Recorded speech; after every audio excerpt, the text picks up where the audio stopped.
Nicki Chapman may lead a very glamorous life compared to most of us, but the TV presenter, who rose to fame as a judge on Pop Stars and Pop Idol in the early 2000s, found herself standing in a field of pigs last year when she received the best phone call of her life.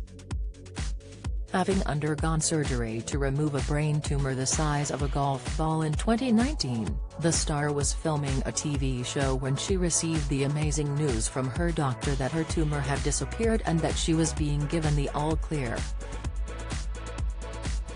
"I was filming Escape to the Country, and standing in a field of pigs when my consultant phoned me," says Nicki. "He told me my brain tumor had gone. I said to him, 'Is that usual?' And he said, 'Yes, but it's quite rare.' I immediately phoned my husband Dave and we were both in tears. It was such a huge relief to us both." But while Nicki, 56, admits it was a lovely moment, she isn't complacent and knows she's been very lucky. "I know just how fortunate I am because it doesn't always work like that for many people," she says. "I still live with the fear, but I have put it into my filing cabinet, and I don't have to open it every day." Nicki knew something was seriously wrong with her when she found she wasn't able to do simple things like read or talk 4 years ago. "At the time," she said, "I was trying to read an email on my computer and I couldn't quite see it and I thought that was odd. And because of my age often we put things down to other things like the menopause, so I thought, well, I'm obviously tired, I'm not concentrating."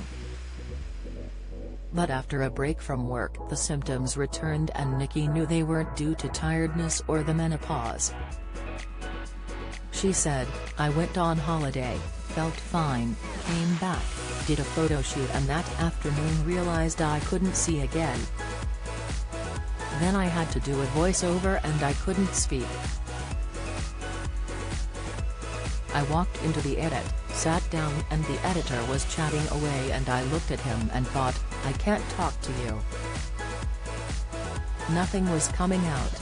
Nicki, who's married to Dave "Shaggy" Shackleton, a music producer and Sony BMG executive, has always kept her private life out of the spotlight, but tells us that she felt compelled to share her illness with the public so that others in the same position wouldn't feel so alone. She says, "I decided to speak out after my operation as I felt not only had I received the best care I could have asked for from my local hospital and the NHS, but also that my story may help others going through something similar." She adds, "It is a very frightening condition to be told you have, and also such a shock for your family, too. Fortunately, my experience was a good one, my recovery was amazing, but I still take one day at a time. I'm a very positive person, so to always put a positive spin on life has helped keep me going."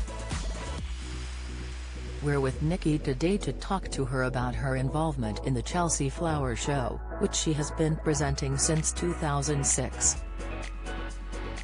And the garden enthusiast tells us she loves being around nature so much that she insisted on going to the show soon after her operation. She says, "When you are told you have a condition which is life-threatening, it's a very personal matter. I remember I couldn't host the Chelsea Flower Show that year, but everyone was so kind and supportive. After surgery, my husband took me to the show in a wheelchair so I could look around, and I'm convinced that helped my recovery." This year's show will pay tribute to Elizabeth II, as well as marking the coronation of King Charles.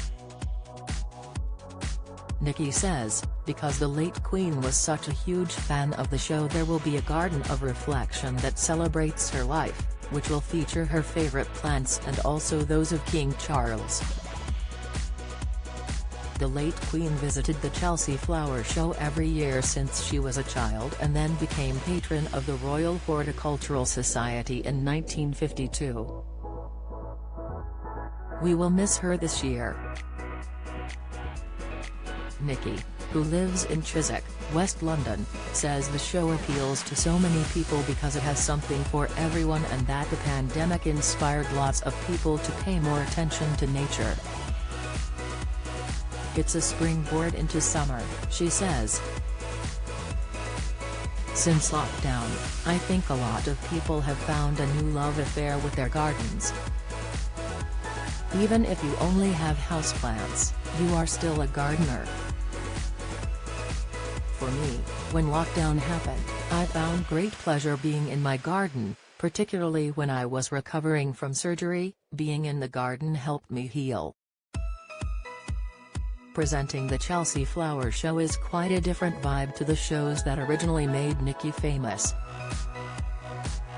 The star spent much of the early 2000s judging wannabe singers such as Gareth Gates and Will Young with her old muckers Pete Waterman and Simon Cowell. After leaving school at 16, her career started in music PR and she went on to manage stars such as Billie Piper, Club 7 and the Spice Girls. But Nicki's in no doubt who her favorite star was to manage. It was definitely Phil Collins, she tells us. He was always my idol and I ended up being his publicist. I adored working with him and we had a great relationship and understanding. He became a huge part of my life. I grew up listening to Genesis, so I suppose that helped.